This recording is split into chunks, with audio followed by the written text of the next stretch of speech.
Yesus berkata akan muncul tanda-tanda. Saudara, ini mulai diperingatkan lagi ya, badai matahari 2025 akan terjadi. Ini bukan ramalan, ini bukan rekayasa, karena ini terjadi siklusnya setiap berapa ratus tahun sekali. Pernah terjadi tahun 1869, badai matahari pernah terjadi. Tapi yang tahun ini semakin panas dan radiasinya itu diperkirakan magnet bumi tidak bisa menahannya. Sehingga apa yang akan terjadi? Dampaknya tidak akan kita terbakar, tapi beberapa satelit di luar angkasa itu akan meledak dan terbakar. Dan maaf, mungkin konsekuensinya adalah kita hidup tanpa internet. Puji Tuhan, kita tidak punya banyak waktu, paling firman Tuhan ini sekitar setengah jam sampai 40 menit. Karena itu saya berdoa biar kita beri perhatian, ya kita mau beri hati kita, karena orang yang menerima firman dengan segala ketulusan hati, mereka akan melihat ya buah-buah dari firman itu sendiri. Nah, hari ini saudara, kita mendapat tema tentang kiat hidup sukses dari seorang Daniel. Siapa yang mau sukses? Ya, semua pasti pengen sukses. Nah, saudara, kita belajar dulu, dan hari ini kita mengambil dari kitab Daniel, tadi seperti yang disampaikan oleh Bapak Gembala. Kita tahu bersama bahwa Daniel itu adalah seorang yang dipilih Tuhan di dalam Alkitab. Dia menjadi seorang tokoh yang kita bisa belajar dari kehidupannya dalam Perjanjian Lama di kitab Daniel. Ya, bagaimana ceritanya sampai Daniel ini bisa menjadi orang yang dipakai Tuhan begitu luar biasa. Kita tahu bersama ya, pada tahun yang ketiga zaman pemerintahan Raja Yoyakim di Yehuda. Waktu itu Nebukadnezar datang dengan pasukannya dari Babel ke Yerusalem. Mereka menyerbu, mereka mengepung kota itu, dan waktu itu Tuhan menyerahkan Yehuda, Raja Yoyakim itu ke dalam tangan Nebukadnezar. Kita tahu semua siklus dari bangsa Israel itu berdosa, dihukum, bertobat, dipulihkan, berdosa, dihukum, bertobat, dipulihkan. Ketika itu Tuhan izinkan Nebukadnezar datang dan menyerbu Yehuda, dan Raja Yoyakim pun takluk di bawah Nebukadnezar. Bahkan bukan cuma itu saja, seluruh perkakas dan perbendaharaan di rumah Tuhan dirampok, dibawa oleh Raja Babel itu, yaitu Nebukadnezar, dibawa pindah ke Babel. Semua emas, perak, semua perkakas di rumah Tuhan dibawa ke Babel. Bukan hanya itu, Nebukadnezar berpesan pada waktu itu kepada kepala istananya, yaitu Aspenas, untuk memilih beberapa pemuda dari Yerusalem, dari Yehuda, yang mereka itu punya kelebihan untuk dibawa supaya mereka bisa bekerja di Babel, memajukan negeri Babel, saudara. Nah, ketika pada waktu itu kita tahu bersama terpilih 3 orang yang namanya cukup viral di kitab Daniel, yaitu Sadrak, Mesak, dan Abednego, dan juga Daniel. Mereka terpilih 3 orang ini di antara banyaknya penduduk di Yehuda. Ternyata mereka ini dipilih untuk diambil menjadi karyawan di istana Babel. Ya, dan ternyata ya bukan main-main, mereka ini adalah ternyata orang-orang yang hidup takut akan Tuhan. Lalu kita akan memulai, saudara, ya, dan ini kita mulai dari kitab Daniel pasal yang ke-6, ayat yang diberikan oleh gereja sebagai tema pada hari ini. Kita buka bersama, kita baca dari Daniel pasal yang ke-6 ayat yang pertama. Ketika sudah terpilih, saudara, orang-orang ini lalu diangkatlah. Baca bersama. Lalu berkenanlah Darius mengangkat 120 wakil-wakil raja atas kerajaannya. Mereka akan ditempatkan di seluruh kerajaan pada waktu itu di Babel, ya. Membawahi mereka diangkat pula 3 pejabat tinggi, dan Daniel adalah salah satu dari ketiga orang itu. Pada mereka lah para wakil-wakil raja harus memberi pertanggungan jawab supaya raja jangan dirugikan.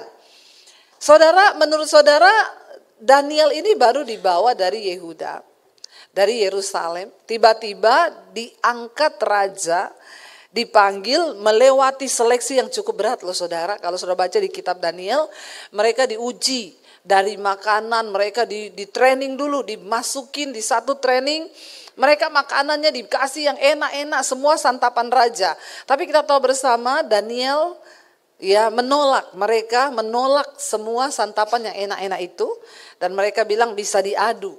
Ya, nanti dilihat IQ-nya, semuanya, kepintarannya, kecerdasannya, nanti diadu. Dan terbukti ternyata mereka ini memang orang-orang yang luar biasa cerdas dan memang dipilih Tuhan, saudara. Nah, ketika itu didapati, maka dipilih 3 orang yang menjadi kepala pejabat tinggi ini di Babel loh. Ya, dan salah satu yang terpilih adalah siapa? Daniel. Makanya saya juga mencari suami namanya Daniel. Nggak usah tepuk tangan. Ya, tapi ini bukan dari Babel, dari Solo. Lalu dikatakan terpilihlah Daniel ini membawahi. Ya, lalu ketika dia diangkat menjadi 3 orang yang sebagai pejabat tinggi, dan semua wakil-wakil raja ini harus memberi pertanggungan jawab. Kira-kira ada yang iri enggak? Sudah biasa begitu. Jangankan di dunia sekuler, di dunia rohani aja banyak ya. Ya begitu, saudara. Ya, tapi itu sudah biasa. Orang iri itu biasa. Orang kalau iri selalu ingin menjatuhkan. Ya. Jadi saudara lihat, akhirnya Daniel ini menjadi kepala. Ya pasti irilah yang lainnya. Enak aja kita ini orang asli di Babel, udah lama mengabdi sama raja, tiba-tiba datang pendatang baru. Lalu bikin heboh. Ya, tiba-tiba pendatang baru ini diangkat. Tuhan kalau mengangkat orang itu nggak tanggung-tanggung. Makanya seriuslah dengan Tuhan, jangan main-main. Ya, waktu Tuhan mengangkat kita bisa melebihi orang-orang yang sudah belajar ini puluhan tahun. Tiba-tiba datang orang baru yang baru diangkat Tuhan. Saudara bisa melampaui berapa tingkat di atasnya. Waktu engkau hidup menghormati Tuhan, saudara. Lalu mereka ini iri, saudara. Ayat 3 berkata, maka Daniel ini melebihi para pejabat tinggi dan para wakil raja itu. Karena ia mempunyai apa? Roh yang luar biasa, dan raja bermaksud untuk menempatkannya atas seluruh kerajaannya. Wow enggak? Bukan cuma wow. Wow. 3 kali wownya, amin. Luar biasa, saudara. Jangan main-main dengan Tuhan loh. Waktu kau hidup takut Tuhan, rohmu itu luar biasa. Hikmatmu itu luar biasa. Melampaui orang yang sudah belajar sekolah tinggi. Mau doktor, profesor, lewat semuanya. Karena kau punya roh yang luar biasa. Ya, iri itu biasa. Yang luar biasa itu waktu kau punya roh yang luar biasa. Jadi jangan ikut-ikutan iri. Apalagi iri sama orang yang diurapi Tuhan. Ih, capcay deh. Iri kok sama orang yang diberkati Tuhan. Ya capek kau. Kau iri sama orang yang dikenan Tuhan. Buat apa? Yang ada kau yang jatuh sendiri. Jangan iri, saudara, sama orang. Ya, kemudian para pejabat tinggi dan wakil raja itu mencari alasan dakwaan terhadap namanya orang iri. Pasti ingin menjatuhkan. Lalu cari alasan. Orang benar mau dijatuhkan, saudara yang capek sendiri. Karena orang benar itu disertai Tuhan. Yang lindungi dia bukan manusia. Yang lindungi dia bukan raja. Tapi Tuhan. Dikatakan di sana mereka mencari alasan. Bagaimana ya ini? Kita jengkel nih, orang baru datang dikasih jabatan. Diangkat tinggi, mengepalai kita yang sudah bertahun-tahun kita sekolah lama loh. Dia ini siapa? Dari mana? Apalagi dari Yehuda datang ke sini, itu kan negerinya musuh. Minoritas, ya, bukan pribumi. Lalu saudara, apa yang terjadi? Mereka mencari alasan supaya Daniel itu didakwa. Tapi mereka tidak mendapat alasan apapun atau suatu kesalahan. Sebab ia setia dan tidak didapati suatu kelalaian atau suatu yang salah padanya. Tidak ada, gimana ya mau jatuhkan dia ini? Maka berkatalah orang-orang itu, kita tidak akan mendapat suatu alasan dakwaan terhadap Daniel ini. Kecuali dalam hal ibadahnya kepada Allah. Bayangkan loh orang kalau iri, sampai urusan ibadah aja dijadikan alasan. Ya, benar nggak saudara? Ya, ibadah kita, pelayanan kita, itu dicari-cari sama orang-orang iri supaya kita ini jatuh. Dia pikir dia bisa menjatuhkan kita. Kalau Tuhan yang mengangkat, tidak ada yang bisa merendahkan kita. Lalu dalam hal ibadah mereka dapat. Ayat yang berikutnya di sana dikatakan apa? Kemudian bergegas-gegaslah para pejabat tinggi itu. Dan wakil raja itu menghadap raja serta berkata kepadanya, "Ya Raja Darius, kekalah hidup tuanku." Ya, jadi rajanya itu pada waktu itu ya namanya Darius. Nebukadnezar itu adalah julukan untuk Raja Babel. Tapi rajanya namanya Darius, bukan namanya Nebukadnezar, saudara. Makanya ada Nebukadnezar 1, Nebukadnezar 2, ya tetapi rajanya ini namanya Darius. Biar saudara nggak bingung, saya kasih tahu. Biar tidak bingung. Ayat yang ke-8 bilang apa? Semua pejabat tinggi kerajaan ini, semua penguasa dan wakil raja, para menteri dan para bupati telah mufakat. Supaya dikeluarkan kiranya suatu penetapan raja dan ditetapkan suatu larangan. Agar barang siapa yang dalam 30 hari menyampaikan permohonan kepada salah satu dewa atau manusia kecuali kepada tuanku ya raja, maka ia akan dilemparkan ke dalam gua singa. Mereka mencari alasan susah, saudara. Lalu mereka cari-cari. Orang tuh kalau iri sukanya cari-cari. Dalam hal ibadah mereka mendapatkan satu kesalahan. Mereka tahu bahwa Nebukadnezar Raja Darius itu tidak percaya kepada Allah. Apalagi Allah Israel. Lalu mereka bikin satu usulan kepada raja. Bayangkan, bersepakat semua. Mulai dari wakil raja, para menteri, bupati. Ini semua pejabat-pejabat, saudara. Maka kita berdoa di bangsa kita ini. Supaya para pejabat punya roh takut akan Tuhan. Tidak usah iri-irian. Ya, tidak usah bikin persekongkolan. Menjatuhkan orang satu dengan yang lain. Dikatakan mereka bermufakat untuk menjatuhkan dan menjebak Daniel supaya bukan cuma pengen jatuhin, mati, dibuang ke dalam gua singa. Lalu saudara mereka bilang, raja kan pasti senang, raja ini yang kami agungkan. Tidak boleh orang lain menyembah kepada dewa lain selain kepada raja. Maka bikinlah raja, karena kami sangat menghormati raja. Kok ya pas raja ini kupingnya tipis, terus makan puji lagi. Maunya dipuji-puji, saudara. Ya kalau rajanya benar kan gak usah begitu. Namanya orang juga punya agama masing-masing. Biar dia berdoa kepada Tuhannya. Kan harusnya begitu.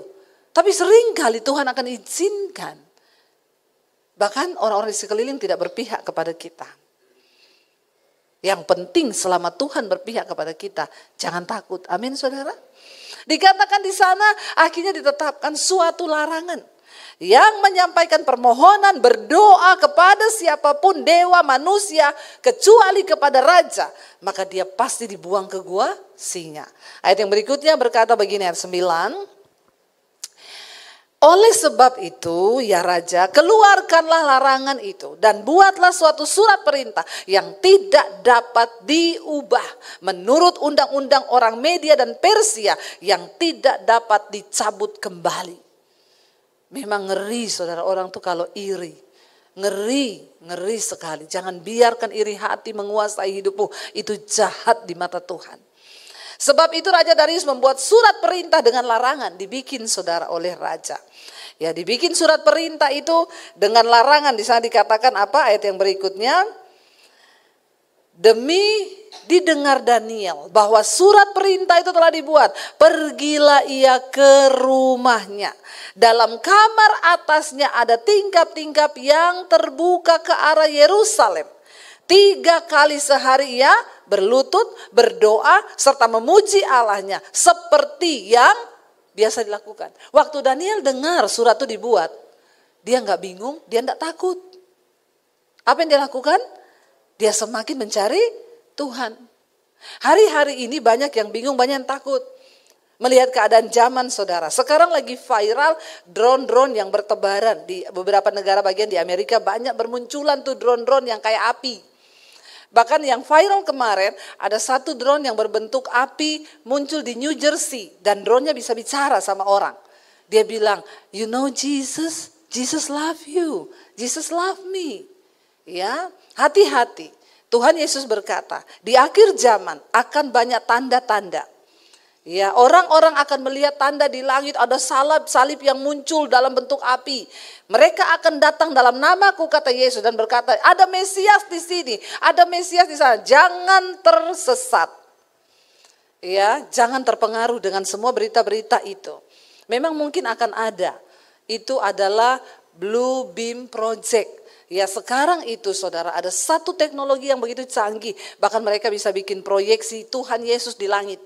Dan semua orang akan percaya antikris itu bekerja di akhir zaman. Makanya jangan cuma cari sukses di dunia, tapi cari sukses sampai pada kekekalan seperti Daniel. Amin. Teguhkan imanmu hari-hari ini. Kejar kesuksesan bukan cuma di dunia, tapi sampai pada kekekalan. Ini tips sukses. Kalau kita dengar tips sukses yang dari motivator, nomor 1 bangun pagi-pagi, yang kedua rajin kerja, yang ketiga begini, yang keempat begitu. Mungkin Anda bisa sukses jadi kaya, karena konotasi sukses orang dunia menjadi kaya. Tapi sukses di mata Tuhan, engkau hidup berkenan kepada Tuhan, berkat materi cuma ditambahkan. Bukan itu fokus kita. Fokus kita cari perkenanan Tuhan, materi itu pasti ditambahkan. Bahkan Tuhan sanggup angkat engkau seperti Daniel, dia mengangkat. Waktu hidupmu berkenan, yang Daniel kejar cuma satu, perkenanan Tuhan. Waktu dia mendengar ancaman itu bahwa dia sudah dibikinin surat, wah ini aku kena nih. Tapi apa yang dia lakukan? Dia masuk ke kamarnya, dia berlutut dan berdoa serta memuji Allahnya seperti yang biasa dilakukan 3 kali sehari. Amin saudara. Jangan cuma sibuk mencari cara untuk sukses secara dunia. Karena satu saat dunia ini akan berakhir, akan lenyap. Yesus berkata akan muncul tanda-tanda. Saudara, ini mulai diperingatkan lagi ya. Badai matahari 2025 akan terjadi. Ini bukan ramalan, ini bukan rekayasa, karena ini terjadi siklusnya setiap berapa ratus tahun sekali. Pernah terjadi tahun 1869, badai matahari pernah terjadi. Tapi yang tahun ini semakin panas dan radiasinya itu diperkirakan magnet bumi tidak bisa menahannya. Sehingga apa yang akan terjadi? Dampaknya tidak akan kita terbakar, tapi beberapa satelit di luar angkasa itu akan meledak dan terbakar. Dan maaf, mungkin konsekuensinya adalah kita hidup tanpa internet. Sudah siap Anda hidup tanpa handphone? Apalagi kaum Gen Z? Di gereja aja main handphone? Siap nggak kita hidup tanpa handphone? Saya mau tanya. Yang keluar rumah handphone ketinggalan harus pulang. Karena kalau enggak bawa handphone, separuh jiwaku pergi. Ini bertobat, ya. Bertobat. Enggak ada handphone, bagaimana kita bisa hidup? Bayangkan, rasakan tanpa internet. Perbankan kacau, saudara tidak bisa terbang, penerbangan enggak ada, dan kita hanya tinggal di rumah saja. Dan semua kembali kepada seperti biasa, tidak bisa beli pakai QRIS dan lain sebagainya, ya semua pakai cash lagi. Ya saya bersyukur sih kalau ini memang diizinkan Tuhan. Mungkin bumi ini perlu disetting ulang karena sudah terlalu banyak kejahatan. Ya, kita harus kembali seperti zaman dulu, ya udah nggak apa-apa. Tapi mungkin listrik nggak ada. Bagaimana itu akan terjadi? Apakah kita siap? Ini yang ingatin bukan main-main loh saudara. Memang pemerintah, tapi NASA sedang mengusahakan katanya supaya ya bisa ditanggulangi.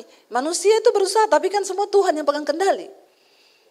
Kalau hal itu terjadi, benar-benar terjadi, apa yang harus kita lakukan?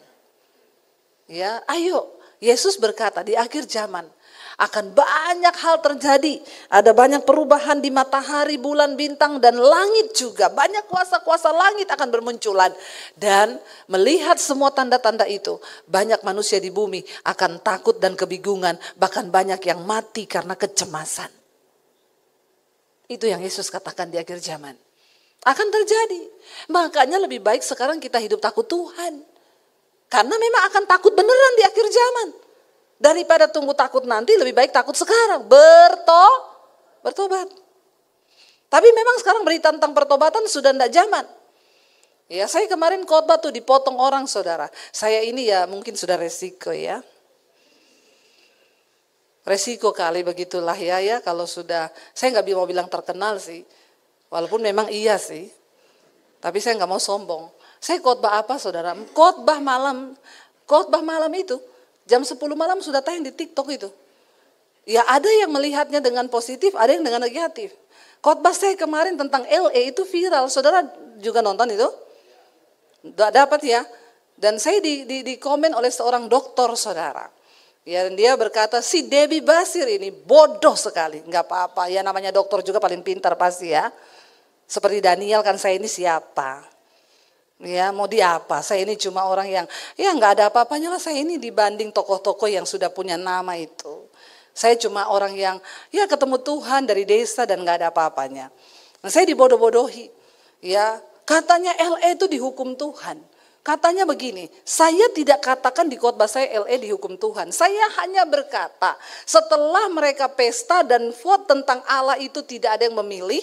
Dan mereka tertawa, mungkin inilah negara yang tidak bertuhan. Lalu terjadi, saya berkata di situ, bertobat, jangan engkau meremehkan Tuhan. Saya dibilang goblok. Memang akhir zaman. Berita tentang penghukuman murka Tuhan sudah gak disukai. Tapi saya harus sampaikan. Saudara terima atau tidak terserah. Emang gue pikirin. Tugas saya cuma nyampein. Tuhan masih murka sampai hari ini. Jangan bilang Tuhan udah gak murka. Ya, jangan memberitakan firman itu separuh-separuh. Oke, kita hidup di zaman kasih karunia. Tapi kita perlu belajar perjanjian lama. Dia Tuhan yang tidak pernah berubah. Dia murka atas dosa manusia. Amin. Kenapa sih gak mau buka hati bahwa itu penghukuman atau itu memang Tuhan izinkan? Apapun yang terjadi di dunia ini kan seizin Tuhan toh. Saudara percaya gak? Lah kalau Tuhan izinkan berarti tujuan Tuhan cuma satu apa? Pertobatan.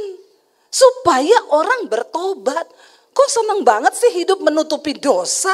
Kok gak suka sih berita tentang pertobatan? Kok gak suka sih berita tentang penghukuman? Memang akhir zaman berita tentang murka Tuhan, tentang penghakiman itu sudah mulai hilang dari mimbar.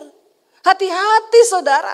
Bahkan ada yang berkata kalau baca Alkitab itu perhatikan episodenya. Saudara sedang hidup di episode yang mana sekarang? Kalau saudara hidup di zaman perjanjian baru, episodenya kasih karunia. Ada Alkitab episode. Jadi kalau kau tidak suka nonton yang episode ini dilewatin aja. Begitu itu Alkitab. Hello, baca perjanjian lama. Memang gak enak isinya penghukuman semua itu perjanjian lama. Tapi kan Tuhan gak pernah berubah. Lebih baik kita belajar supaya kita tahu. Lah kalau perjanjian lama udah gak dipakai, kenapa hari ini ada khotbah tentang Daniel? Ini perjanjian lama juga. Ada begitu banyak nilai yang bisa kita pelajari. Tapi ya dokter gak bisa dibantah, paling pintar. Saya mah siapa? Ditulis itu bodoh, tolol. Ya puji Tuhan. Ya dan semua menghujat saudara. Tidak apa-apa. Memang akhir zaman itu akan terjadi. Pengejek akan bermunculan. Tapi saya akan tetap konsisten memberitakan. Sekalipun saya dibilang pendeta hukum Taurat. Enggak apa-apa saudara. Lebih baik kita menangis sekarang. Daripada menangis nanti. Itu tugas seorang hamba Tuhan, ingatin jemaat untuk bertobat. Ingatin bahwa Tuhan akan datang kali yang kedua, bukan lagi membawa kasih karunia. Yesus akan datang kali yang kedua, dia akan berdiri sebagai hakim yang adil, yang akan memberikan kita upah. Kebinasaan kekal jika kita gak bertobat, tapi kehidupan kekal bagi mereka yang sungguh-sungguh hidup menghormati Tuhan. Hormati Tuhan saudara. Saya bilang kita belajar dari LE kemarin. Bayangkan itu dalam sekejap semua yang dibangun. Rumah triliunan habis. Apa yang bisa manusia andalkan? Jangan bangga kalau kau menjadi negara yang tidak bertuhan. Harusnya kau sedih kalau kau tidak menghormati Tuhan. Amin. Orang kita ini loh, napas aja ini pinjaman dari Tuhan loh. Hari ini kalau Tuhan bilang stop, kita nih mati. Emang ada yang karena kekayaannya bisa menambah umurnya? Enggak ada. Semua karena kedaulatan Tuhan. Kita belajar hari ini. Waktu Daniel mendengar dia diancam saudara. Dia semakin menambah keteguhan iman. Dia masuk ke kamar. Di situ ada tempat dia berlutut 3 kali sehari. Seperti biasanya. Jangan sampai ancaman, keadaan zaman hari-hari ini membuat engkau bingung sehingga engkau lupa untuk berharap dan bersandar pada Tuhan. Dunia semakin berubah, pasti. Ya, banyak hal-hal yang aneh terjadi. Kebingungan akan terjadi. Ketakutan akan terjadi. Karena itu berpeganglah teguh pada firman Tuhan. Amin, saudara. Yang muda-muda, andalkan Tuhan. Jangan andalkan kekuatanmu. Jangan dengarkan hanya banyak motivator tentang tips-tips sukses, tips berhasil, tips kaya. Tapi hari ini baca Alkitab karena sumber dari segala hikmat dan pengetahuan itu dari firman Tuhan. Gak ada yang lain. Hormati Tuhan. Datang sama Tuhan, berlutut sama Tuhan. Dikatakan di sana waktu didengar Daniel ayat 11, demi didengar Daniel. Ya, bahwa perintah itu sudah dibuat. Pergilah ia pulang ke rumahnya. Dalam kamar atasnya ada tingkap-tingkap. Ayat 11 multimedia perlu kopi nih ya. Ada tingkap-tingkap yang terbuka ke area Yerusalem. 3 kali sehari ia berlutut berdoa serta memuji Allahnya. Seperti yang biasa dilakukannya. Tidak bergeser imannya. Ini ancaman yang menakutkan loh. Dihukum, dilempar di gua singa. Tapi saudara, dia tidak goyah, dia tidak takut, dia tidak gemetar, dia semakin menambah iman kepada Allahnya. Ayat yang berikutnya di sana dikatakan, ayat 12. Lalu orang-orang itu bergegas-gegas masuk mendapati Daniel yang sedang berdoa dan bermohon kepada Allahnya. Ini yang mereka tunggu. Orang itu iri hati pengen jatuhin orang. Dan waktu kelihatannya orangnya masuk perangkap dia begini, mati kau. Dia nggak tahu orang benar itu disertai Tuhan. Dia nggak tahu orang yang diurapi Tuhan itu disertai Tuhan.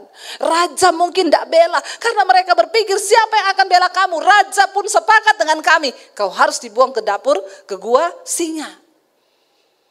Itu yang mereka tunggu. Yes, masuk perangkap. Ketika itu mereka cepat-cepat bergegas dengan hati yang senang. Mati kau, mati kau, mati kau saudara. Mereka lupa bahwa Daniel menyembah Tuhan yang sanggup melakukan segala perkara. Yang jauh di luar akal logika manusia Tuhan sanggup lakukan. Akhirnya dikatakan di sana saudara. Ayat yang ke-13 dikatakan. Kemudian mereka menghadap raja dan menanyakan kepadanya tentang larangan raja. Bukankah Tuanku mengeluarkan suatu larangan? Supaya setiap orang yang dalam 30 hari menyampaikan permohonan kepada salah satu dewa manusia kecuali kepada Tuanku ya raja akan dilemparkan ke dalam gua singa. Jawab raja, perkara ini telah pasti menurut undang-undang orang Media dan Persia yang tidak dapat dicabut kembali. Lalu kata mereka kepada raja, Daniel, salah seorang buangan dari Yehuda. Perhatikan, sangat merendahkan. Ya, salah satu orang buangan dari Yehuda, kaum minoritas di sini. Bukan pribumi. Ya, dikatakan di sana apa? Tidak mengindahkan Tuanku ya raja. Tidak mengindahkan larangan yang Tuanku keluarkan. Tetapi 3 kali sehari ia mengucapkan doanya. Lalu dikatakan di sana setelah raja mendengar hal itu. Raja sebenarnya apa saudara? Dikatakan di sana dibilang apa? Setelah raja mendengar, ini multimedianya ini ya. Ayat 15 sekarang multimedia ayat 15. Ayat 15 ya. Daniel 6 ayat 15. Ayat 15 ya. Setelah raja mendengar, ini multimedia perlu kopi loh. Kasihan. Coba pesanin kopi dulu sebelum duduk di situ. Ayat 15 sayangku. Siapa itu yang di belakang situ? Ya tolong kasih kopi ya. Setelah raja mendengar hal itu maka apa? Sangat sedihlah ia. Karena raja tahu Daniel ini orang benar. Raja tahu Daniel ini orang yang baik. Raja tahu dia orang pintar. Raja itu tahu kenapa Daniel. Tapi dia terperangkap dengan hukum undang-undang yang sudah dia buat. Raja gak senang tapi memang ada orang-orang licik. Yang karena iri hati pengen jatuhin orang.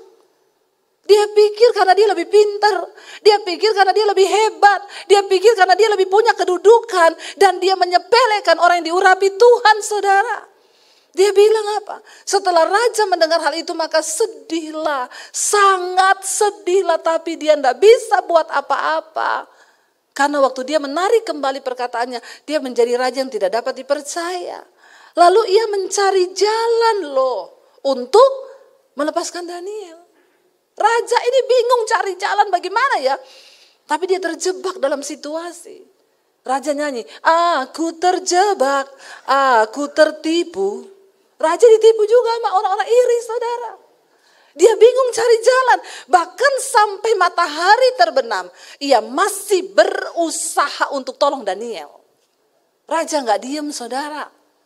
Dia baru sadar, wah ini pekerjaan iri hatinya mereka ternyata. Tapi bagaimana sampai malam. Raja mikir 7 keliling, tapi dia nggak bisa cabut itu perintah. Lalu Tuhan izinkan semua itu terjadi untuk menyatakan kemuliaan Tuhan. Waktu kau menjatuhkan orang benar, Tuhan akan semakin angkat dia tinggi, saudara. Dikatakan di sana ayat yang ke-16. Lalu bergegaslah orang-orang itu menghadap raja serta berkata kepadanya, ketahuilah raja bahwa menurut undang-undang orang Media dan Persia tidak ada larangan atau ketetapan yang dikeluarkan raja yang dapat diubah. Mereka bahkan bisa mengancam raja loh. Orang iri hati itu ngeri. Kalau ingin jatuhin orang sampai benar-benar sampai orang itu benar-benar mati baru dia stop. Tapi dia kasihan. Dia nggak sadar bahwa hatinya yang penuh kepahitan dan iri hati. Mereka ancam raja. Nggak bisa diubah. Akhirnya raja memberi perintah, lalu diambillah Daniel, saudara. Lalu dilemparkan ke dalam gua singa. Berbicaralah raja kepada Daniel, Allahmu yang kau sembah. Dengan tekun dialah kiranya yang akan melepaskan engkau. Perhatikan, saudara. Ketika itu raja berkata, Multimedia ayat 17. Ya. Raja memberi perintah. 17 Multimedia sayang. Ya, sesudah itu raja memberi perintah. Lalu diambillah Daniel dan dilemparkan ke dalam gua singa. Tapi raja sempat bilang ke Daniel gini. Dia bilang, Allahmu yang kau sembah dengan tekun, dialah yang akan melepaskan engkau. Orang yang tidak beriman bisa menyampaikan satu perkataan iman yang luar biasa. Karena dia melihat ketekunan iman Daniel. Waktu kau bertahan dengan iman yang teguh, saudara, itu akan dilihat oleh orang-orang yang gak percaya Tuhan. Dan mereka akan melihat, wow, Tuhannya luar biasa. Dan apa yang terjadi, saudara, di sana dikatakan, ya, ayat yang ke-18. Maka dibawalah sebuah batu dan diletakkan pada mulut gua itu. Lalu raja mencap itu dengan cincin materainya. Dengan cincin materai para pembesarnya. Supaya dalam hal ini Daniel tidak dibuat perubahan apa-apa. Enggak boleh berubah. Kalau cincin materai sudah dicap, ketentuan sudah terjadi, hukum harus dijalankan. Dan apa yang terjadi, saudara, dikatakan di sana. Lalu pergilah raja ke istananya dan berpuasalah ia semalam-malaman itu. Raja bersedih. Zaman dulu orang kalau berpuasa itu tanda dia merendahkan diri. Dia bersedih, ya, ia tidak menyuruh datang penghibur-penghibur dan ia tidak dapat tidur. Bayangkan loh, saudara, orang yang berkuasa pun satu kali diizinkan Tuhan gak bisa tolong kita. Makanya jangan berharap pada manusia. Berharaplah hanya kepada Tuhan. Kalau kita baca di sini, raja tuh niat banget menolong. Tapi apa daya? Aku nggak bisa. Semuanya sudah terjadi. Dia nggak bisa tidur. Dia berpuasa. Nggak panggil penyanyi. Berkabung. Karena seorang Daniel yang dia kasihi akan mati hari itu. Tapi dia tidak tahu Tuhan itu berperkara luar biasa. Ayat 20 berkata apa? Pagi-pagi sekali. Ketika fajar menyingsing, bangunlah raja dan pergi buru-buru ke gua singa. Waktu dia bangun pagi, yang duluan dia pengen tahu bagaimana keadaan Daniel. Dia nggak lihat istri, dia nggak sarapan, nggak ditulis itu. Yang dia lakukan pertama, langsung lari ke gua. Dan ketika ia sampai dekat gua itu, berserulah ia kepada Daniel dengan suara yang sayu. Bukan nyaring, sayu. Sedih, pasti mati kan. Dia berkata kepada Daniel, Daniel, hamba Allah yang hidup, Allahmu yang kau sembah dengan tekun telah sanggupkah ia melepaskan engkau dari singa-singa itu? Ini perkataan iman loh. Lalu kata Daniel kepada raja, ya raja, kekalah hidupmu. Raja kaget, saudara. Daniel berkata, Allahku telah mengutus malaikatnya untuk mengatupkan mulut singa-singa itu. Sehingga mereka tidak mengapa-apakan aku. Karena ternyata aku tak bersalah di hadapan Tuhan. Kau disalah-salahin manusia gak apa-apa. Yang penting di hadapan Tuhan kau tidak bersalah. Kau digoblok-goblokin manusia, dibodoh-bodohin manusia, ditolol-tololkan gak apa-apa. Yang penting di hadapan Tuhan kau tidak bersalah. Malaikatnya dikirim untuk menolong Daniel. Karena ternyata aku tak bersalah di hadapan Tuhan. Tetapi juga terhadap Tuanku ya Raja, aku tidak melakukan kejahatan. Tuhan itu maha menilai. Waktu kita hidup menghormati dia, dia memperhitungkan segalanya. Lalu ayat yang ke-25 berkata di sana apa? Lalu 24, sangat sukacitalah Raja. Raja senang banget Daniel tidak mati. Dan ia memberi perintah supaya Daniel ditarik dari dalam gua itu. Maka ditariklah Daniel dari dalam gua itu. Dan tidak terdapat luka apa-apa padanya. Karena ia percaya kepada Allahnya. Bukankah Tuhan yang pegang kendali atas segala sesuatu? Tuhan juga yang pegang kendali atas singa-singa itu. Sehebat apapun kuasa orang dan rekayasa orang menarik hidupmu. Sebuas apapun masalah yang ada di depanmu, percayalah Tuhan berkuasa atas semuanya itu. Dan ketika dia berkuasa, dia sanggup melakukan segala perkara. Jangan remehkan Tuhan. Hormati Tuhan. Hormati Tuhan. Raja memberi perintah, tarik, ambil Daniel. Dan di situ saudara, dia bilang apa akhirnya? Semuanya berbalik. Makanya orang iri hati. Percayalah kau, waktu kau jahatin orang, tanpa kau sadari, engkau sedang menggali lubang bagi dirimu sendiri. Ayat 25 baca bersama apa yang terjadi di sana.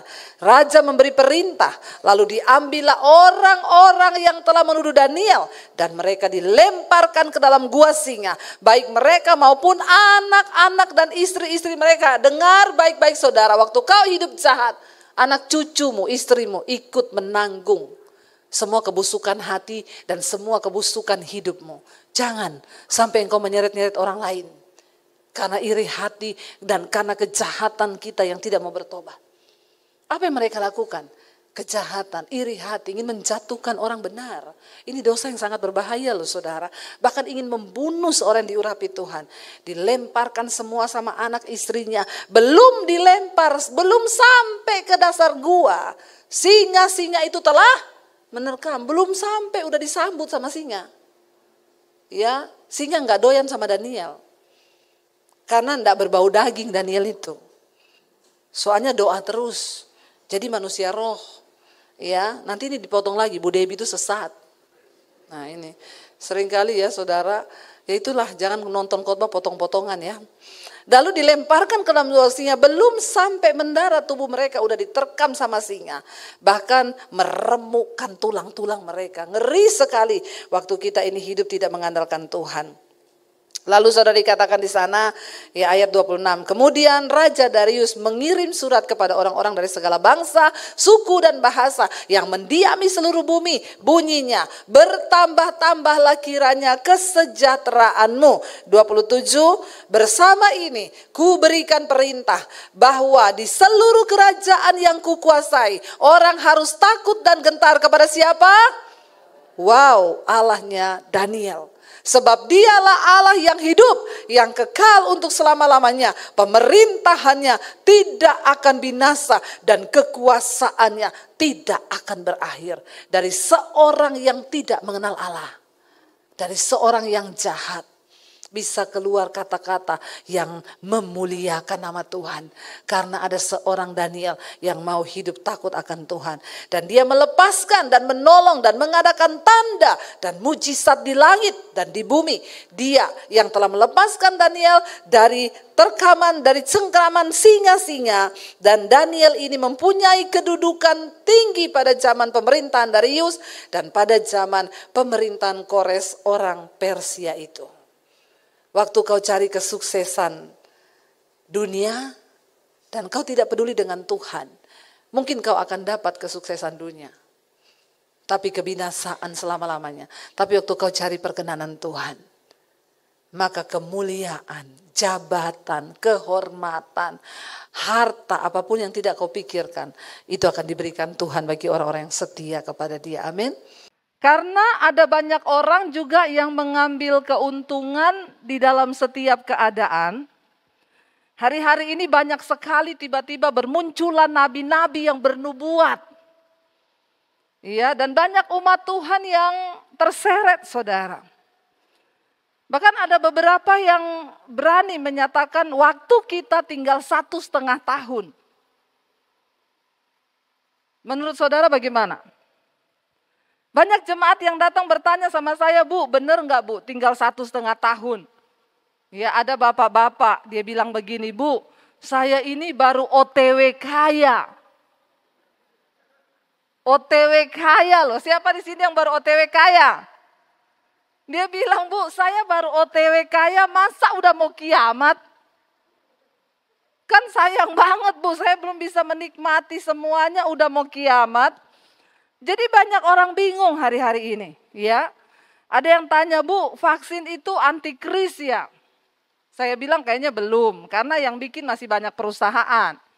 Kecuali satu perusahaan yang bikin, nggak tahu ya. Tapi yuk kita kembali pada firman yang murni saja.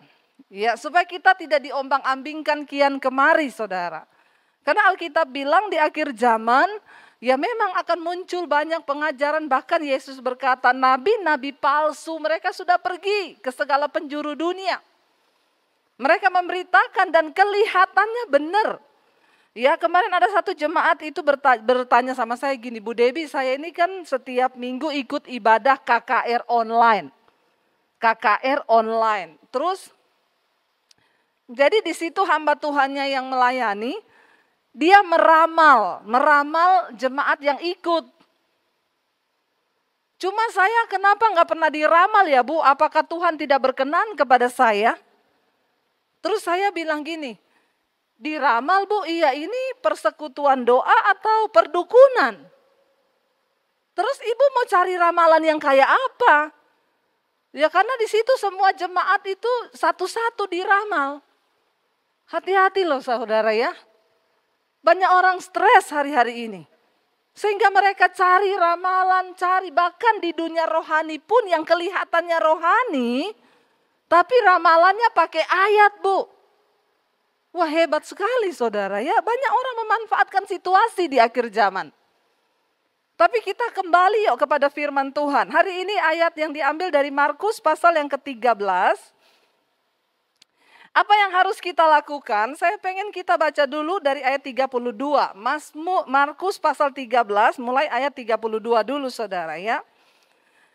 Ayat 32 di sana berkata, tetapi tentang hari atau saat itu tidak ada seorang pun yang tahu.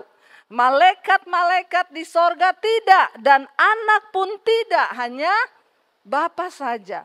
Nah kalau ada hamba Tuhan yang bilang waktu kita tinggal 1,5 tahun, saya nggak tahu dia orang dalam atau bagaimana. Tapi yang jelas ayat ini berkata malaikat juga tidak tahu. Jadi waktunya kiamat itu kapan? Tidak ada yang tahu. Jadi jangan percaya kalau ada yang bilang tinggal 1,5 tahun lagi. Bahkan ada seorang ibu datang, dia bilang, Bu saya dulu ikut satu orang hamba Tuhan. Terus dia bilang sudah mau kiamat, dia suruh saya jual rumah.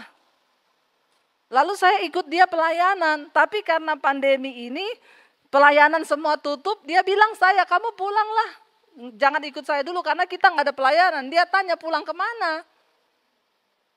Kan rumah saya sudah dijual, uangnya sudah dikasihkan buat pelayanan, katanya sudah mau kiamat. Saya bilang karena pandemi, panitia kiamat bubar Bu. Yang begini-begini saudara, ya dimanfaatkan. Nah kebetulan jemaat juga tidak punya pengetahuan firman. Akhirnya gampang diombang-ambingkan. Ya kalau sudah dekat ayat ini berkata yang pertama tentang akhir zaman, tetapi tentang hari atau saat itu tidak seorang pun tahu. Malaikat aja nggak tahu. Kalau ada pendeta yang tahu ya berarti dia panitia kiamat. Hati-hati saudara ya, jangan termakan oleh hal-hal yang dapat membuat kita ini tersesat. Ayat yang ke-33. Judul perikopnya di sana nasihat supaya berjaga-jaga. Ayat 33, hati-hatilah dan berjaga-jagalah sebab kamu tidak tahu bila manakah waktunya tiba. Yang pertama karena kita nggak tahu makanya kita harus berjaga. Bukan berarti kita nggak tahu terus kita lengah. Kenapa kita harus berjaga? Karena kita tidak pernah tahu. Makanya Yesus berkata, dia akan datang seperti pencuri. Kalau kita tahu pencuri mau datang kapan, ya pasti kita, kalau pencuri kasih tahu waktunya nanti malam saya mau ngerampok di rumahmu ya, tolong siapin ya kopi 1 gelas. Kan enggak ada kan pencuri datang begitu. Makanya tiap malam sebelum tidur kita gembok pagar. Benar enggak? Kenapa kita mau tidur malam kita pastikan semua jendela tertutup. Bahkan kadang kita lagi tertidur ingat, kayaknya tadi pintu belum digembok. Bangun enggak kita? Bangun, karena kita tidak tahu kapan saatnya pencuri datang. Ayat ini berkata hati-hati, berjaga-jaga sebab kamu tidak tahu bilakah waktunya tiba. Bukan berarti karena kita nggak tahu kita lengah dan tidak berjaga. Itu seperti pencuri, itulah Yesus bilang. Makanya setiap orang bikin rumah, ya dia pasti pengen cari pengaman yang sebaik mungkin supaya maling nggak masuk. Karena kan kita nggak mungkin jaga di depan pintu tiap malam, tapi kan yang pasti kita persiapkan gemboknya yang bagus. Sekarang ada yang namanya pintu elektrik, ya pakai sidik jari. Jadi kalau maling nggak bisa sidik jarinya di situ, pasti alarmnya bunyi. Semakin canggih orang semakin cari yang aman. Ya pokoknya harus yang terbaik. Kenapa? Karena kita tidak tahu kapan maling datang. Ya kita nggak tahu kapan Tuhan datang. Justru karena kita nggak tahu, kita harus berjaga. Berjaganya bagaimana? Hidup dalam kekudusan. Yang berantem di dalam rumah tangga sudah ndak usah berantem ribut lagi suami istri, amin. Ini aminnya ini amin serius atau kayak amin kepahitan gitu ya? Enggak saudara ya. Itu berarti yes amin banget gitu, percaya pada firman. Ya iya saudara, ayo berjaganya bagaimana? Bukan suruh gembok pintu. Beresin nih hidup kita, sewaktu-waktu Tuhan bisa datang, kematian juga bisa datang menjemput kita. Ayo kita berlomba mencari perkenanan Tuhan.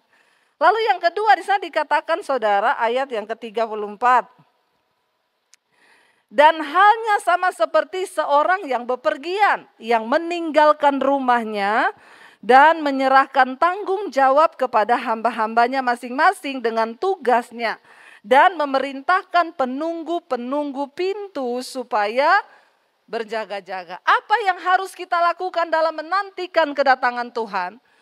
Di sini perumpamaan tentang kedatangan Tuhan itu seperti tuan rumah yang bepergian, tinggalkan pengawal-pengawalnya, meninggalkan tanggung jawab kepada hamba-hambanya. Siapa di sini yang merasa kita ini adalah hamba-hamba Tuhan? Yang merasa hamba Tuhan angkat tangan. Kalau bukan hamba Tuhan berarti hamba setan. Tolong sekali lagi yang merasa hamba Tuhan. Di dunia ini kan cuma ada 2, Tuhan dan setan. Kalau kita nggak mau jadi hamba Tuhan berarti jadi hamba. Jadi siapa yang hamba Tuhan di sini? Bukan jabatan loh, saya nggak tanya siapa yang pendeta loh. Kalau saya tanya siapa pendeta, maka yang pendeta angkat tangan. Saya tanya hamba Tuhan. Karena tidak semua pendeta hamba Tuhan. Itu lebih mengerikan lagi. Tapi semua orang yang taat pada firman dan taat kepada Kristus, maka dia disebut hamba Tuhan.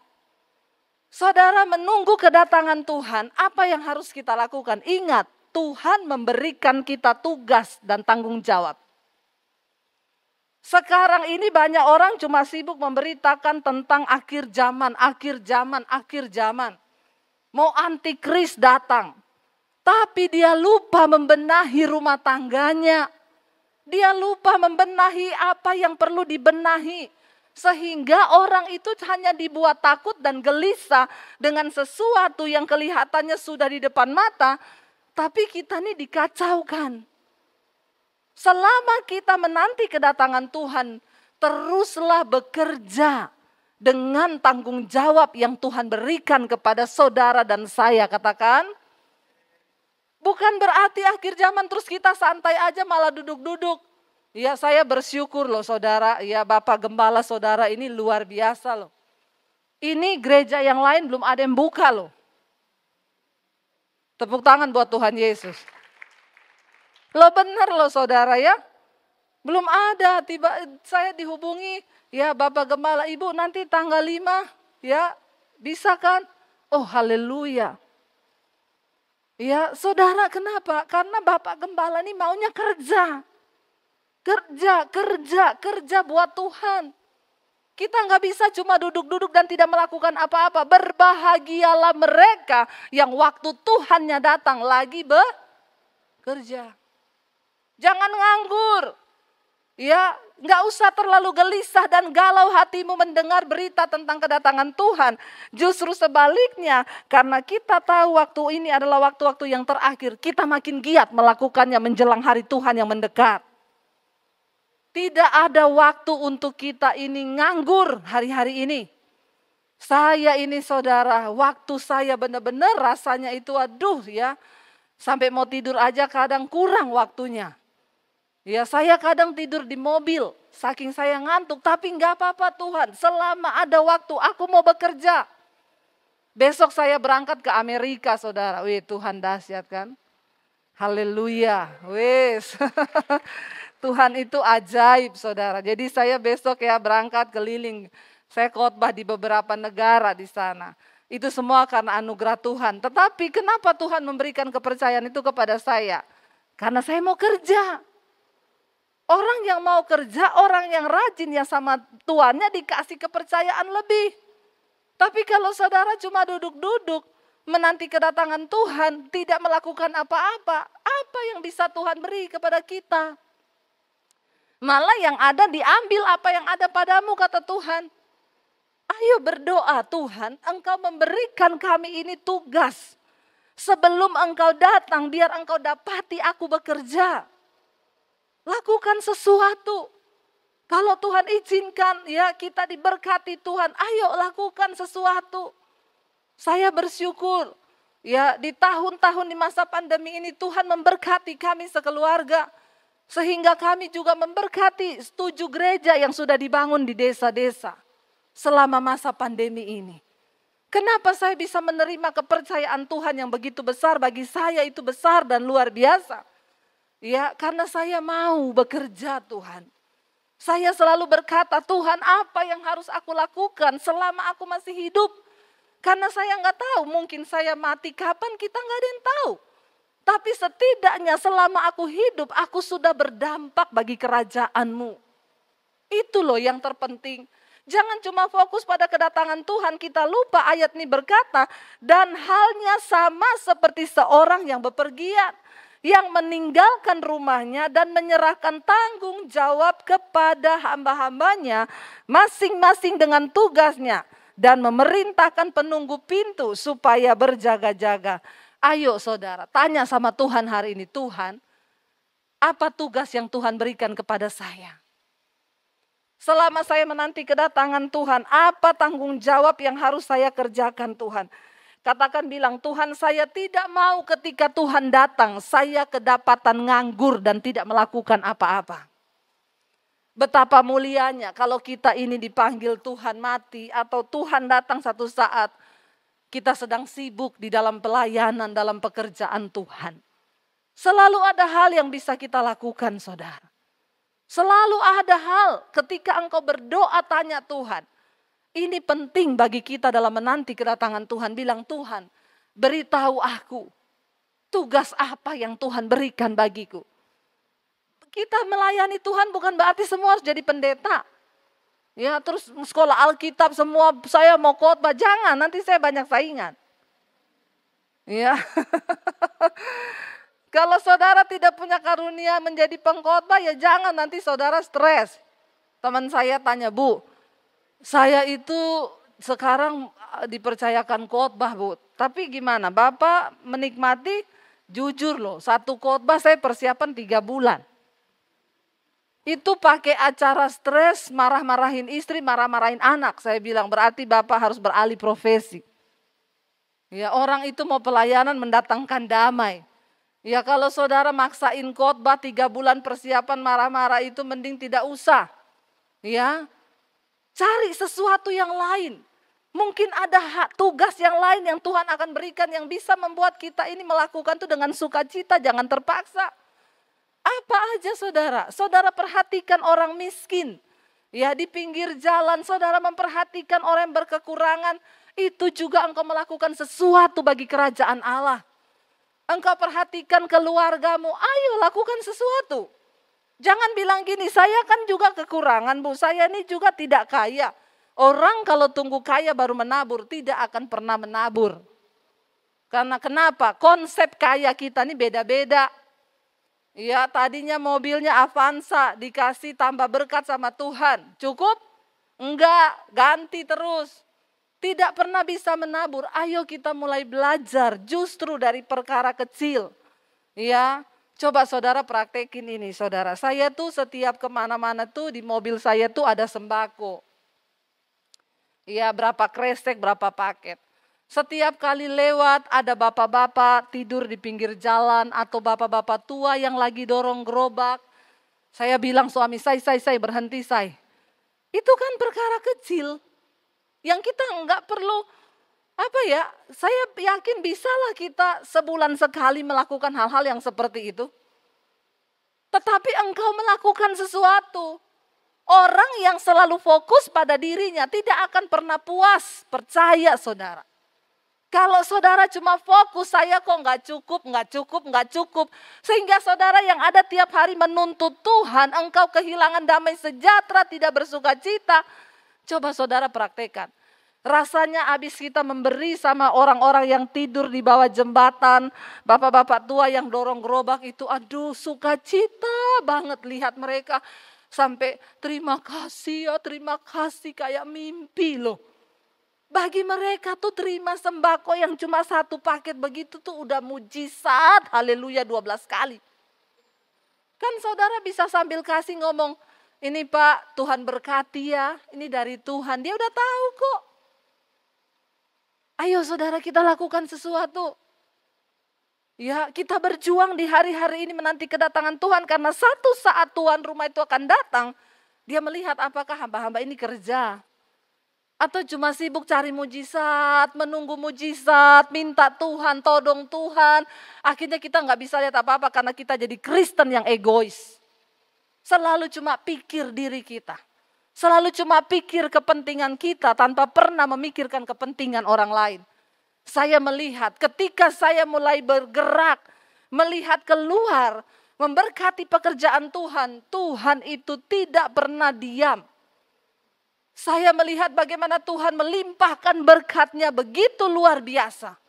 Apa yang gak pernah kita pikir. Saya baru bilang sama suami saya lalu, ini nanti kalau sudah selesai PPKM bolehlah saya beli mobil 1 lah. Kan mobil kita 1, kalau dipakai suami saya terpaksa pelayanan naik Grab. Bolehlah saya beliin 1 biar saya bisa nyetir. Suami saya bilang oke, kita lihat-lihat ya saudara, bayar ya. DP 10 juta, nanti September akhir datang mobilnya. Besoknya ada orang telepon, Bu Debbie, iya Ibu saya minta maaf. Saya diberkati dengan khotbah-khotbah Ibu. Karena ketika saya temukan channel Ibu, saya waktu itu ditipu orang uang saya. Saya sakit hati mikirin. Tapi saya dengerin khotbah Ibu, saya belajar untuk mengikhlaskan. Karena kalau kita sakit hati terus, nanti bisa sakit jiwa. Uang gak balik, tambah sakit jiwa bonusnya. Jadi ngapain, biarin aja. Dia belajar merelakan, lalu dia bilang gini, puji Tuhan Bu, ketika saya merelakan, Tuhan kembalikan berlipat kali ganda. Jadi saya mau bilang sama Ibu, maaf Ibu jangan tersinggung, saya tergerak untuk beliin Ibu mobil. Loh. Untuk pelayanan yang harganya sekian persis sama yang saya pesen. Kenapa itu bisa terjadi? Sorga turut bekerja di dalam hidup orang-orang yang mau bekerja bagi kepentingan kerajaan Allah. Loh bener kan saudara? Jadi uang saya ini Tuhan tuh kayak gak mau uang saya itu keluar. Tapi ya saya pakai uang ini untuk memberkati pembangunan gereja di desa, memberkati hamba-hamba Tuhan di desa. Dan itu rasanya hidup ini berarti. Saya lagi bangun studio, Tuhan kirim orang, Bu Debi, saya utang nyawa sama ibu. Sekarang ibu lagi bikin apa, Tuhan suruh saya menabur. Loh saya gak pernah cerita. Waktu kita tidak fokus kepada diri kita. Tetapi kita fokus bagi kepentingan kerajaan Allah, kita bekerja bagi Tuhan. Maka Tuhan itu, sorga itu, turut bekerja bagi hidup kita. Kenapa saudara? Karena kita bukan fokus di dunia ini lagi. Fokus kita tuh sudah sampai pada kekekalan. Ya saya selalu ngomong, saudara saya itu mau beli tas 5 juta, saya mikir 7 keliling. Mau beli tas 5 juta. Aduh sayang banget ya, mahal banget tasnya, mau pakai 5 juta. Tapi saya menabur buat pembangunan di desa-desa, ratusan juta, enggak ada tuh rasa menyesal. Itu aneh loh saudara. Tapi itu anugerah Tuhan. Waktu kita belajar mati bagi diri sendiri, Tuhan itu turut bekerja. Tuhan itu melipat gandakan. Saya enggak usah beli tas mahal, dikirimin orang dari mana-mana loh. Ya, waktu kita nggak mikirin diri kita, tapi kita pikirin kepentingan kerajaan Allah. Dia Tuhan yang turut bekerja mendatangkan kebaikan. Ingat satu saat tuan rumah akan datang. Dia akan menuntut dari saudara dan saya apa yang sudah kita buat waktu kita ada di dunia ini. Apakah kita bekerja atau kita hanya tidur-tiduran menjadi Kristen yang egois. Ayat yang berikutnya berkata, ayat 35, karena itu berjaga-jagalah sebab kamu tidak tahu bila manakah tuan rumah itu pulang. Menjelang malam atau tengah malam atau larut malam atau pagi-pagi buta. Di sini tidak ditulis siang, karena siang itu semua lagi terjaga. Tapi di sini ditulis, karena kita tidak tahu bila mana tuan rumah itu pulang menjelang malam, saat orang udah mau tidur, ya, atau larut malam, tengah malam, itu lagi mimpi-mimpi indah. Atau menjelang pagi buta, paginya masih buta, ini lagi ngoroknya bener. Hati-hati. Diulangi lagi di ayat ini, karena kamu tidak tahu. Sekali lagi, tidak ada yang tahu. Kita semua nggak tahu kapan Tuhan datang. Ya, justru berjaga-jaga di saat-saat yang tidak kita duga. Tuhan bisa datang kapan saja. Ya, ayat yang ke-36, supaya kalau ia tiba-tiba datang, jangan kamu didapatinya sedang tidur. Halo bapak-bapak, ibu-ibu, apakah hari ini iman kita tidur? Apakah rohani kita sedang tertidur? Atau kita melihat tanda zaman dan kita semakin menggebu-gebu dengan Tuhan? Saya ini dengan suami tiap hari kita buat apa lagi nih saya? Ayo kita bergerak terus yuk, minta api dari Tuhan. Selama masih ada waktu, ayo kita bergerak. Supaya terjadi penuaian jiwa-jiwa, semakin banyak yang dijangkau. Lakukan bagian kita, Tuhan lakukan bagiannya. Ya, ayat yang ke-37, apa yang kukatakan kepadamu?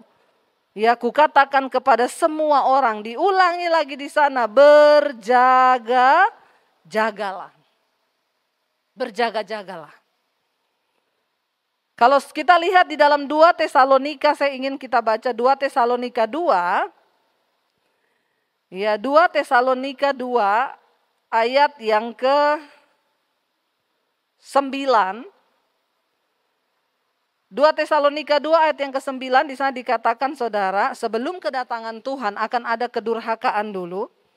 Ayat yang ke-9, kedatangan si pendurhaka itu adalah pekerjaan iblis. Sebelum Tuhan datang akan ada kemurtatan dan kedurhakaan yang luar biasa. Dan kedatangan si pendurhaka itu adalah pekerjaan iblis. Dan akan disertai rupa-rupa apa? Perbuatan ajaib, tanda-tanda dan mujizat-mujizat palsu. Orang Kristen yang hari-hari ini cuma sibuk kejar mujizat, maka banyak yang akan tersesat. Banyak yang akan tersesat. Kenapa? Karena kita sibuk cuma cari mujizat. Hari-hari ini kejar buah, kejar pertobatan, kejar perkenanan Tuhan. Soal mujizat itu tidak usah dicari, Tuhan akan buat waktu kita berkenan. Tidak usah kita cari. Ya ini pendurhaka sebelum Tuhan datang, akan datang dulu pendurhaka. Pekerjaan iblis ini ya, dan dia akan disertai rupa-rupa perbuatan ajaib. Ya tanda-tanda dan mujizat-mujizat palsu. Yesus berkata, menjelang kedatanganku yang kedua kali, orang akan berkata, di sana ada Yesus, di situ ada Yesus. Di tembok muncul Yesus, di langit ada Yesus. Tapi Yesus bilang jangan percaya. Karena iblis bisa meniru yang begitu-begitu. Tapi iblis tidak bisa tiru pertobatan. Cuma itu yang iblis gak bisa tiru. Pertobatan. Tinggalkan dosa, itu tidak bisa ditiru iblis. Ya apalagi sering orang kirim WA. Kalau kamu tidak meneruskan WA ini dalam waktu 1 kali 24 jam, maka kamu akan mengalami musibah. Saya balas pret. Ya, banyak orang mau tersesat. Loh ibu, kenapa ibu balas pret? Ibu enggak takut? Enggak, kamu tuh sesat. Jangan terus-terusin yang begini. Tapi dia bilang kalau kita terusin 100 orang, maka kita akan dapat mujizat besar. Tapi kalau enggak kita terusin, kita kena musibah. Saya bilang, aduh hidup lu musibah ya. Jangan diterusin yang begitu tuh penyesatan. Karena orang kepengen mujizat. Ayat yang ke-10 di sana dikatakan, dengan rupa-rupa tipu daya jahat ya. Ayat yang ke-10, pendurhaka itu datang dengan rupa-rupa tipu daya jahat terhadap orang-orang yang harus binasa karena mereka tidak menerima dan mengasihi kebenaran yang dapat menyelamatkan mereka. Jadi ternyata di akhir zaman memang ada orang yang harus binasa. Siapa orang-orang yang harus binasa itu? Mereka itu adalah orang yang tidak menerima dan tidak mengasihi kebenaran, bukan yang divaksin. Orang meneruskan saudara, hati-hati, divaksin binasa. Ya, aneh. Tapi dia lupa memperbaiki dirinya. Untuk tinggal dalam kebenaran, untuk memperbaiki kelakuannya, untuk mengasihi kebenaran. Tidak ada di sini dikatakan siapa orang yang akan binasa itu. Mereka yang tidak menerima dan tidak mengasihi kebenaran. Yang gak mau hidupnya berubah. Yang sudah tahu bersinah itu dosa, tapi dosa terus bersinah, terus selingkuh terus. Nah ini nih orang-orang yang memang ditentukan untuk binasa. Yang sudah tahu kepahitan itu dosa, tapi masih terus aja kepahitan. Sama anak gak bicara, sama orang tua gak ngomong, sama istri tidak ngomong. Nah ini nih orang yang ditentukan binasa itu. Karena tidak mencintai dan tidak menerima kebenaran. Ayo saudara, buka mata rohani kita. Siapa orang yang akan ditentukan untuk binasa? Mereka yang tidak mencintai kebenaran. Kalau kita ditegur oleh firman, suruh perbaiki.